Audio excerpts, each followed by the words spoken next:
For the final time as members of the West Coast Conference, the BYU men's basketball program gets ready to host Gonzaga at the Marriott Center. A sold-out crowd. What are the chances BYU can spring an upset? And we're also getting to your questions on today's show. You are Locked On Cougars, your daily podcast on the BYU Cougars, part of the Locked On Podcast Network. Your team every day.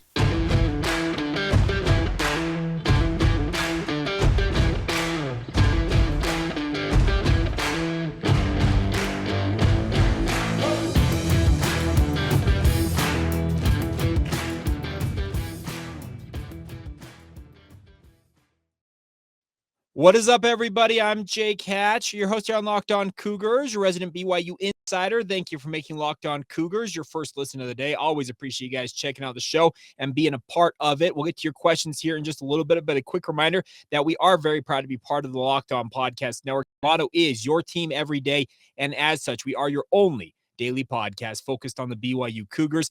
Once again, my name is Jake. I work for the KSL Sports Zone in Salt Lake City as the executive producer of DJ and PK, and I moonlight here as your host talking all things BYU every single day on this podcast. All right, BYU men's basketball typically don't kick off the show with basketball, but when you have the number 8 ranked team coming to the Marriott Center tonight, I figured, you know what, we'll make the exception on today's show, and that is the Gonzaga Bulldogs. For the final time as members of the West Coast Conference, the BYU men's basketball program will welcome the Zags or the Dogs to the Marriott Center. It has been sold out since early this week. They're actually allowing students to camp out. I believe actually as of 6 a.m. Thursday morning, students start lining up, but they're not allowed to camp out on the Marriott Center property to get ready for this one. I actually think that's a bad idea, but I don't know necessarily what the reasoning was behind that. But regardless, should be an absolute packed house. A madhouse should be just absolutely insanely loud inside the Marriott Center tonight. I am very much looking forward to being in attendance and covering it for the KSL Sports Zone and also this podcast. We'll have a recap for you guys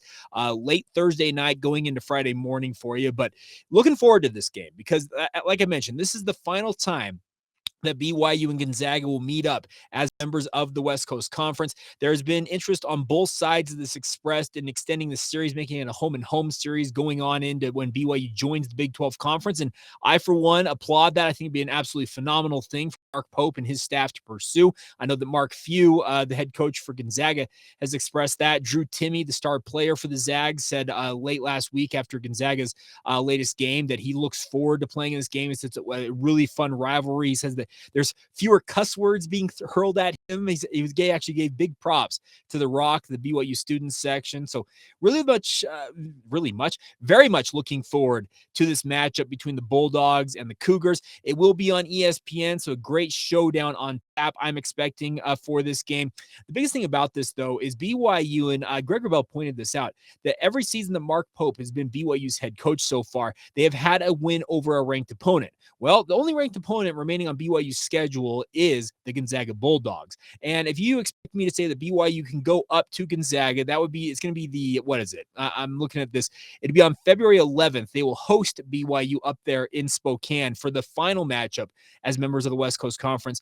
To expect BYU to go up to Gonzaga and win that game, I think is a far cry. The more likely one, if BYU is going to pull one off, is this game. Now, I'm not saying it's a crazy opportunity. It's a big opportunity. I'm just saying I think the true opportunity, if BYU wants to get yet another ranked win to continue the streak under Mark Pope of having at least one ranked opponent they have beaten every season, it's going to come in tonight's game. The only way to do that, though, is you have to slow down Drew Timme. He is averaging 21.8 points per game, along with 7.9 rebounds and 3.5 assists. This is a guy who is an absolute machine at the college level. Does he necessarily have a future as a big-time star in the NBA? Probably not, because he is one of the old school guys. If this was 20 years ago, Drew Timme's probably a first-round draft pick. In this day and age of college basketball, just not his forte because he doesn't shoot the threes, averaging just 14.3% on his three-point attempts, on limited attempts at that.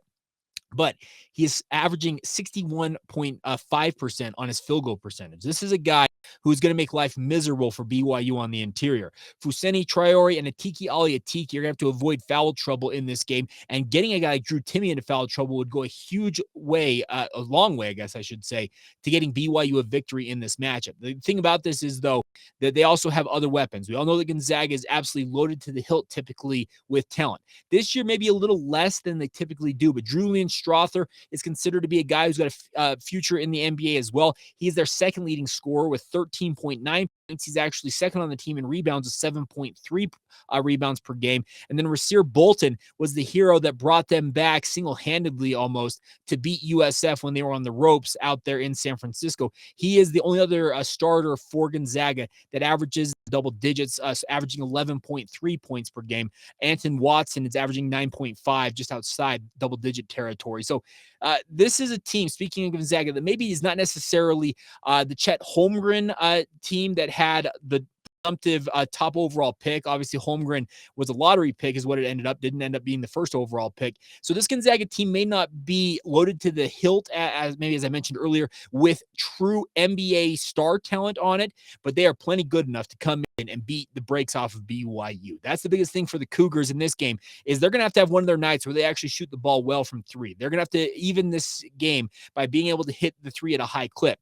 Do I expect that to come to fruition? I sincerely hope it does, because if BYU can do that, it gives them a puncher's chance of winning this game. There are a lot of other things that go into this. Obviously, you have to win the rebounding battle. You have to limit your turnovers. If BYU has their typical 15 to 21 turnovers, somewhere in that range, they're going to lose this game. They'll probably lose handily. If they can keep their turnovers to single digits, or maybe 10 or 11 type turnovers where they cut their usual number in half, it'll give themselves another opportunity. They've been a very good rebounding team this year. Speaking of BYU getting themselves extra possessions on the offensive glass, that's going to be imperative for BYU to have a chance to spring this upset. But there is a lot going against the Cougars in this game, because Gonzaga pretty battle tested this year. They're 14-3, have more losses on their record than they typically have, but it's because they scheduled up this season. They did lose a game at Texas. They also lost to number 24 Purdue and lost to 6th ranked Baylor on their schedule. So all of their losses, their 3 losses, are all ranked losses. This is a Gonzaga team that is trending towards being a 2, maybe a 1 seed if everything shakes out. It should be. But if you want to become one of those true teams that can have an outside shot of making a run at the NCAA tournament, well, the time to start that would be tonight if you're BYU, by upsetting Gonzaga. So I'd like to say that BYU has a chance in this one, but I just look at what Gonzaga brings and just the history of BYU and Gonzaga playing. It's not out of the realm, because BYU has had their moments where they have been actually a very formidable foe for the Gonzaga Bulldogs. But it just feels like tonight, the shaky nature of how BYU's been playing. Yes, they went to San Diego and absolutely blew the doors off a very bad Torero's team, but they struggled against LMU, who was a mid-tier WCC team in that loss last Thursday. Doesn't give me a lot of confidence for BYU going into this one. I'd love nothing more than to eat some crow on tomorrow's podcast and admit, hey, I was wrong, and BYU struck this victory. Not struck this victory, but earned this victory over the Zags. We'll look forward to it. Hopefully a bunch of you watching and or listening to the podcast will be headed out to the game. Looking forward to it. I will be there in attendance as well, as I mentioned, and looking forward to seeing how the Cougars do against the vaunted Gonzaga Bulldogs. All right, coming up here in just a minute, let's talk about your guys' questions on today's show. Obviously, it's a Mailbag Thursday edition of the show. A number of BYU football questions submitted, as you would typically expect, with the offseason ongoing. We'll get to all of those here in just a moment. First, we need to get a word in on our friends over at Built Bar. Are you looking for a delicious treat in the new year, but don't want all the fat and calories with your typical ones? Then you got to try a Built Bar, my friends. We all just got through the holidays, and I know that my goal, as well as yours probably, is to eat a little healthier, and that's where Built Bar wants to come and help you guys. With Built, healthy is actually tasty. Seriously, they're the most delicious thing you'd ever had. I think they are the best tasting protein bars I have ever had, bar none. Pardon the pun, but regardless, give them a shot. They've got incredibly delicious flavors like churro, peanut butter brownie, coconut almond, and on down the list. You can find, I think, 3 or 4 flavors that I think would fit your flavor profile. All you got to do is go to built.com, but also right now, if you don't want to wait on your order and have it shipped to you, you can go to your local Sam's Club or Smith's right now and pick up your Built Bars there. Yes, they have them in stores now. Storefronts have Built Bars. Stop in right now to your local Sam's Club, pick up a 13 bar box from Sam's Club, or a 4-bar box from Smith's. They're both incredible options that get you their Built Bars right now. No having to wait for shipping, no having to pay for shipping, all that stuff. But if you want to go online to learn more about that, go to Built.com. Once again, while you're there, if you do want to place that order online, you can still save 15% online by using the promo code LOCKEDON15 at Built.com. But more importantly, you want to satisfy that sweet tooth and don't want to eat that typical candy bar, get to your local Smith's Sam's Club today and get enjoying it with Built Bar. Thank you once again for checking out Locked On Cougars right here on the Locked On Podcast Network. I want to encourage you guys to make sure you check out our brand new podcast here on the Locked On College channel that is Locked On College Basketball. It's got everything you need to know about college basketball in one place. Here from big name experts, insiders, coaches, and players alike. Get the inside scoop on all things college hoops. That's Locked On College Basketball, available on YouTube and wherever you get your podcast. All right. First question up comes from our good friend, Greg Romano at 201 TDS. And he asked this, Jake, USC receiver Gary Bryant Jr. has entered the transfer portal. Jake Retzlaff was Bryant's high school quarterback. Is that connection strong enough to entice Bryant to become a Cougar? Now, that's the interesting thing about this. And also Joel McIntyre added this, saying Slovis was his college QB for a hot minute, and he was recruited by BYU out of high school. Says two more good reasons. Now, I don't know about BYU's interest in Gary Bryant other than I would assume that they have interest in him. The question will be, does Gary Bryant see himself fitting in at BYU? I know that they're going to be a Power 5 program, but is he looking for, a higher tier type program, if that makes sense? That's no denigration to BYU. Let me be very frank about that. It's just that Gary Bryant has been playing at USC. Is he looking to play at the likes of an Oregon, an Alabama, that type of a program, that level of a program? If it is, it's probably near to nil. It's like 0% chance of BYU landing Gary Bryant. But hey, you make a phone call, you ask him and gauge his interest. Said, hey, we're BYU, we're going to be a Power 5 program. I'd love for you to be part of the Big 12 here. The one thing about Gary Bryant, I feel like, is there's a lot of hype for a guy who has not had a ton of production during his time at USC. I'm not saying that he couldn't break out at a different program, especially one like BYU, but I haven't heard much about it, but that doesn't mean it couldn't happen. Let's be clear about that.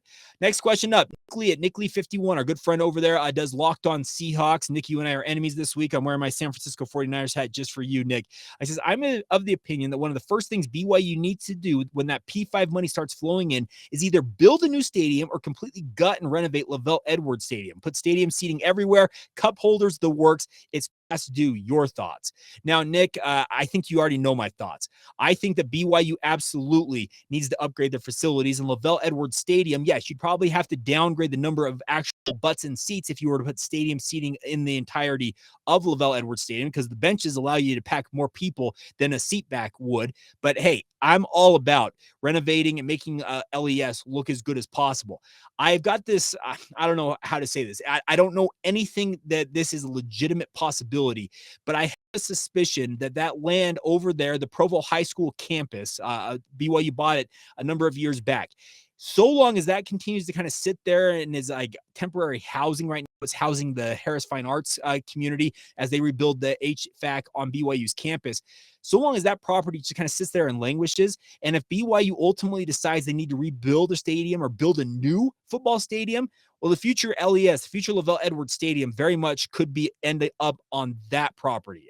I'm not saying that it's going to happen. It's just my sneaking suspicion that it's out there. There were reports out there that BYU did propose that back in 2016 to the Big 12 as part of their pitch to join the conference, that they would consider building a new stadium on that land if need be, but I don't have that verified in any way, shape, or form, but I am of the opinion that, yes, you do need to upgrade the facilities and making it a better fan experience with cup holders, as you mentioned, maybe tearing out some of the benches, putting in seat backs, that type of stuff. That absolutely should be part of the future plans here, Nick. All right, next one up, YouTube Blue at SC Price UTP says, Jake, with school back in session, how long of a window into the term can a transfer portal player join? Seems like the clock is ticking down or maybe expiring. Well, that's a great question because it's actually next week. I believe it's next Monday, if I'm not mistaken. It might be Tuesday that the portal closes. That's when all players that are going to transfer have to have entered their name or at least requested to enter their name into the NCAA transfer portal. Does that mean they have to have announced where they're going to be joining or signing? No, they don't. actually can remain in the portal as long as they want, but there is a limit as to when you can go into the portal. The next time the portal will open up is in late March after spring ball ends for most programs across the country. That will actually just be a 2-week window. There's about 2 weeks where it will open up once again, and then it'll be closed until the end of the season after the conference championship season once again. It's 2 windows a year. The first one, it's open right now, and it lasts for 1 more week, and obviously, we're coming up against it. BYU, anybody else that wants to enroll BYU for mid-year, I think has to have been enrolled by the end of this week. So I think BYU may be coming up on the end of actually getting people enrolled in terms of mid-year transfers, but wouldn't rule it out. Maybe 1 or 2 more names. The one that obviously we're all tracking, and I'm still expecting at some point to be a BYU Cougar, is Eddie Heckard, the FCS All-American, the 3-time All-Big Sky cornerback from Weber State. It seemed like it's just a no-brainer for him to join BYU, but he may ultimately be also waiting until he gets his NFL draft evaluation and waiting until that deadline, which is, I believe, January 16th. Don't quote me on that, but that date to enter the NFL draft as an early entrant, that's coming up as well. So Eddie Heckard obviously trying to weigh that as well, but he's probably the only name that I would be tracking right now in terms of mid-year enrollees the rest of this week. All right, on to our next question. BYU 4 Trey, a playoff bogey, says BYU's made some strides in the transfer portal recently, but even with the guys they've gotten, it feels like BYU still has some ground to make up. How much better does BYU need to get on defense via transfers to be competitive in the Big 12? Now, that's a fantastic question, BYU for Trey. I think the ultimate thing for BYU on defense is to find out what exactly you need in the Jay Hill defense. That's where spring ball is going to be very important for BYU. They're going to install this defense, give these guys a run in it, and see where they're deficient in it. And that's when they will probably look at the transfer portal once again if they need to find guys. Obviously, an upgrade in talent is absolutely needed. They did that along the defensive line already, adding Jackson Cravens at defensive tackle. I think he's a starter the second he arrives at BYU. I think he's actually already enrolled. So spring ball, he's probably out there with the ones running along the defensive line. And Isaiah Bagnaw, he is a fantastic pass rusher who automatically, I think, would get playing time, if not a starting role for BYU's D-line. So those two are already in there. I think that BYU can continue to mine the transfer portal for talent, but they obviously have to make sure that the pieces fit. Scholarships are available, making sure you're not overloading one position with transfers, that type of stuff. You have to weigh all of that. But I do think they still need to upgrade the talent. There's absolutely no doubt about that. But that may be something that they look at more throughout the spring, saying, okay, we're deficient in this area. What can we look at in terms of the transfer portal there? If there are guys out there who are no-brainer talents that are interested in BYU, you absolutely pursue them right now. But I think at this point, just with the transfer portal coming to a close, or I guess the window closing, and also school already having started for BYU and for a number of programs around the country, I think at this point, you're probably be content to sit through spring ball, see where things stand, and then when that transfer portal window opens up again, see what other guys hop in there. I like BYU probably has some names leave the program after spring as well in their own right. It's just kind of the future of not the future, it's the present and future of college football. And I think that's probably something that you're going to have to track. I think that's absolutely something BYU needs to do. Look at upgrading their talent. And I would imagine they'll continue to do so. All right. One more question here before we move on to some other things real quick. Nick Chadwick, our longtime friends, always asking great questions. Nick says this, 3 questions in one here for you. What recruiter transfer portal target do you want most that BYU is pursuing? Well, I can answer that one first. Eddie Heckard. I think he's a no-brainer. I just talked about from BYU 4 Trey's question. He seems like a day one starter for BYU at cornerback, especially with guys like Gabe Judy-Lally exiting the program. They also lost D'Angelo Mandel and Caleb Hayes. Heckard just screams day one starter. So he's the guy I want to see. Who are the analysts for this upcoming year is the next question from Nick Chadwick. Now, we probably won't know that until spring ball really gets going because guys are still getting situated. But I understand that guys like who was I thinking of? Jan Jorgensen. That started with a J. Jan Jorgensen should be back along the defensive line. I think a guy like Gavin Fowler should be back working with special teams. A lot of the analysts that did not get jobs jumping from BYU to Northern Colorado with Ed Lamb, I think a number of them are going to return to BYU. It's a good situation to be in. Kalani Sitake is a great boss. So I don't think you'll see a ton of turnover outside of the fact that they have to replace some of those guys because they got full-time gigs at Northern Colorado. Ed Lamb. Now, the final question from Nick. Do you expect more additions to the recruiting staff? And if so, who do you think could help? That's a great question, Nick, and I'm going to have to ponder that one a little more deeply because I do think BYU needs to add more in terms of their recruiting staff. The student assistants are great. Guys that are working on the back end 20 hours a week, getting experience, that's fantastic. But you need full-time staffers to help with recruiting, help the assistant coaches who are already overloaded with all their other responsibilities. You need to have people that can hop on Twitter and just love up these guys on social media. Send them letters. Let them know that, hey, we are interested in you. Just there are recruiting staffs out there. Ohio State, I think it's like 30 people deep. BYU's operating still with probably 4 or 5 guys. So, and that, by the way, that 4 or 5 guys is an upgrade from what BYU had just a year ago. So, continue to expand it, but I don't necessarily expect them to be all of a sudden, we're going to go on a hiring spree. We're hiring like 30 people right away. I don't expect that, but they can continue to add folks. I'll have to think about some names. It's an interesting question. I hadn't really considered it, Nick, but we'll have to look into that a little bit more. All right, we'll answer some more of your questions as well as taking a look back at BYU and TCU in 2011. We're continuing on with our look back at BYU's 155 games as an independent football member, or during their independent era as a member of the football fraternity.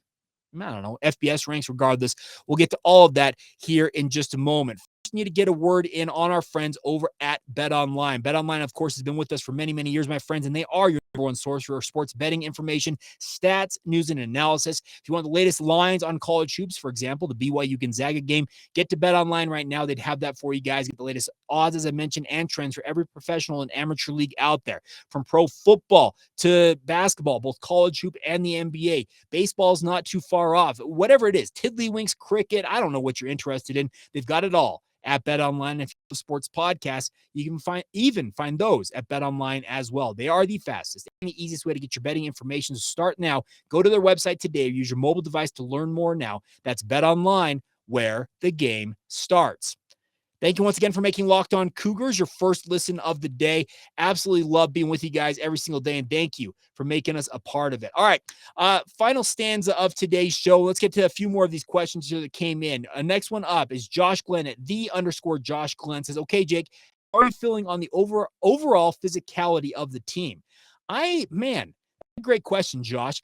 I actually think BYU should be okay in the physicality department, but I withhold my answer, I guess, officially until I have a chance to hear more and see more from spring ball. Now, will I see all of spring ball? No, I will not. Kalani Sitake usually gives us a 20-minute window once a week, it feels like, maybe twice a week at the very most during spring ball, and I'll try and get a feel for that. Obviously, I have conversations with some of our sources who are practice insiders who are out there every single day giving me the scoop on what's going on. We'll have more of an idea at that point, but I think the way BYU's gone about recruiting guys like Keaton Slovis, Aiden Robbins, they seem like guys who are kind of nose to the grindstone types who are willing to just get down and dirty and do the work.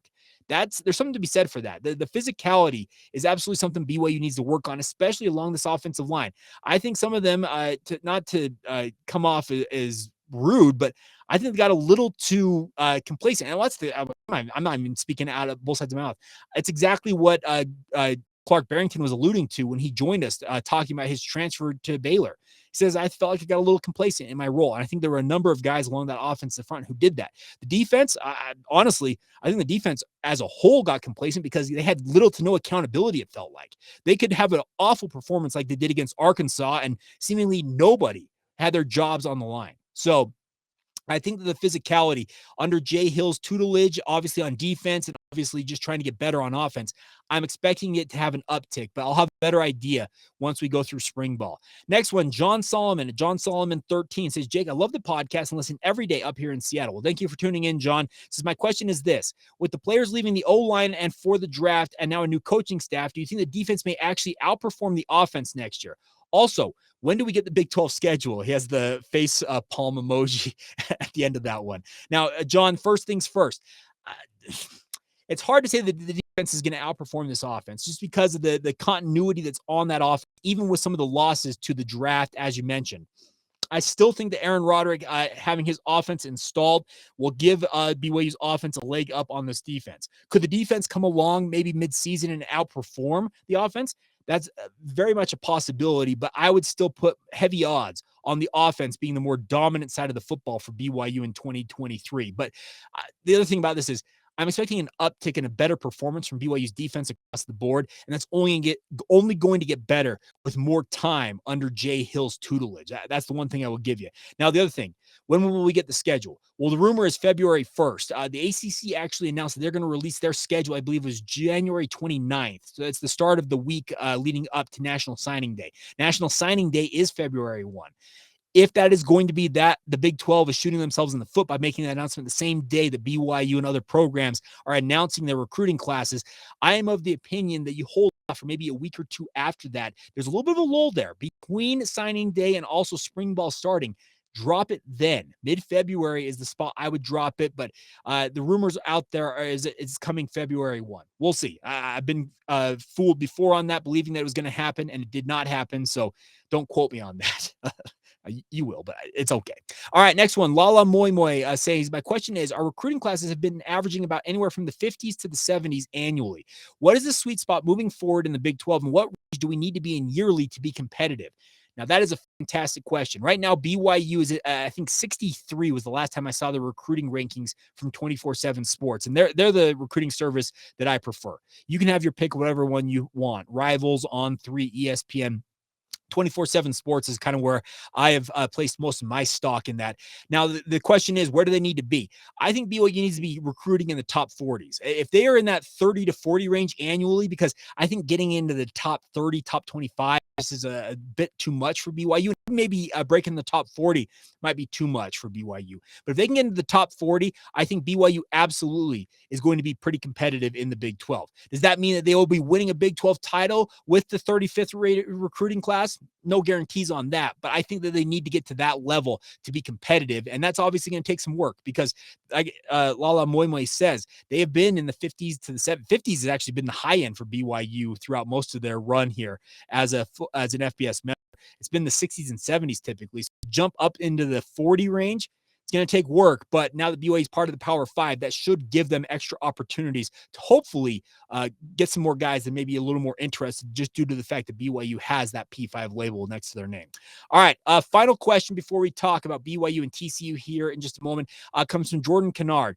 Says, what other position do you think BYU is looking at in the transfer portals? And that's a great question, Jordan. I think the offensive line, something they're still continuing to evaluate.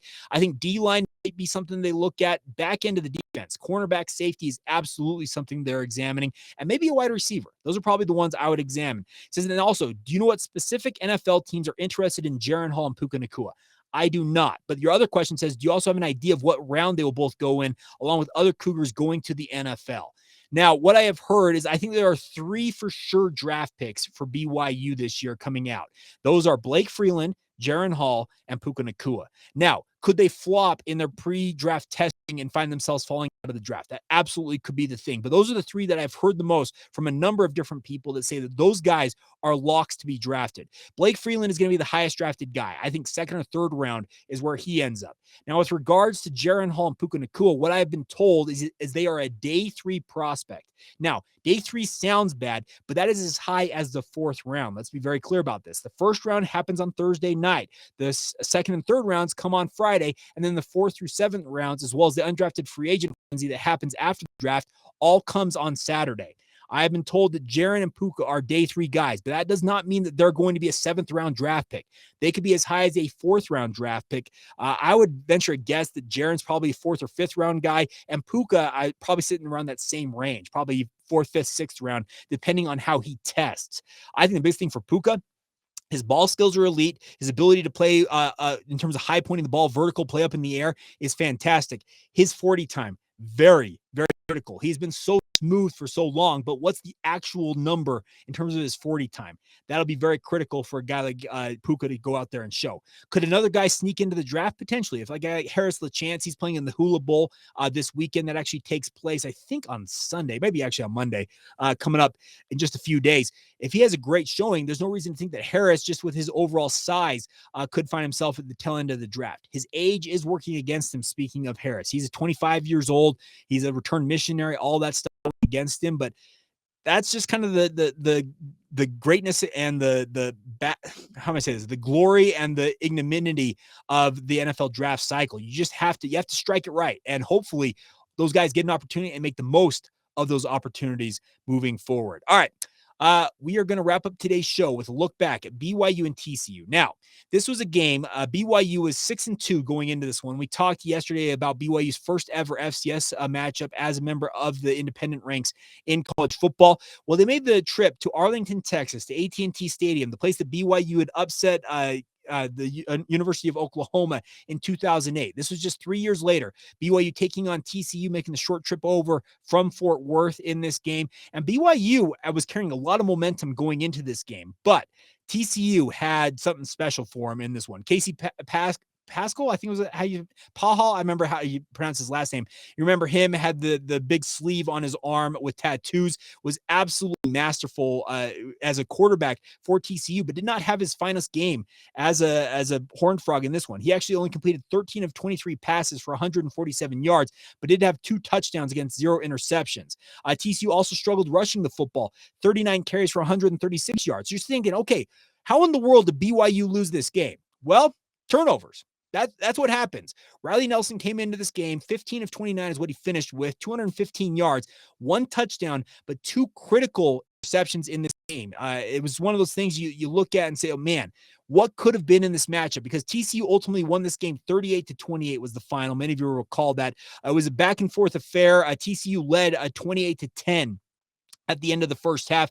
BYU tried to rally in the second half, but it just wasn't meant to be for the Cougars as they fell to 6-3 on the season. But the biggest thing from a game like this is it was one of those games you're like, what could have been for BYU?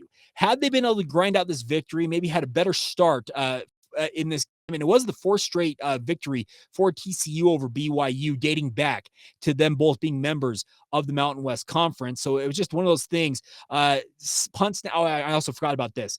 The special teams issues. I think there were 3 of them. 3 of them. I'm reading this right now. 3 mishaps on punt snaps, absolutely critical for BYU. They had 21 of those points that TCU scored came off those punts. I probably should have led with that. I completely spaced that in my notes. I actually had a little bullet point here. Special teams. Well, I glossed over it. But yeah, when you score 21 points off of what you can point to directly with 3 different mishaps on punt snaps, well, it's going to be tough for you to win any football game. And that's exactly what TCU did. And they took advantage of the opportunity and got BYU 38-28. So a tough loss for BYU, but they were 6-3. They'd already reached bowl eligibility. But I think this game, speaking of the TCU game, just with the issues that they faced in this one, BYU, I think it lit a fire under them to get the season going once again. Now, the remainder of the schedule, very, very light. We're going to talk about the likes of Idaho, New Mexico State, and Hawaii here as we continue on with this look back at BYU's 2011 season and as part of this look back at all 155 games of BYU's independent era. But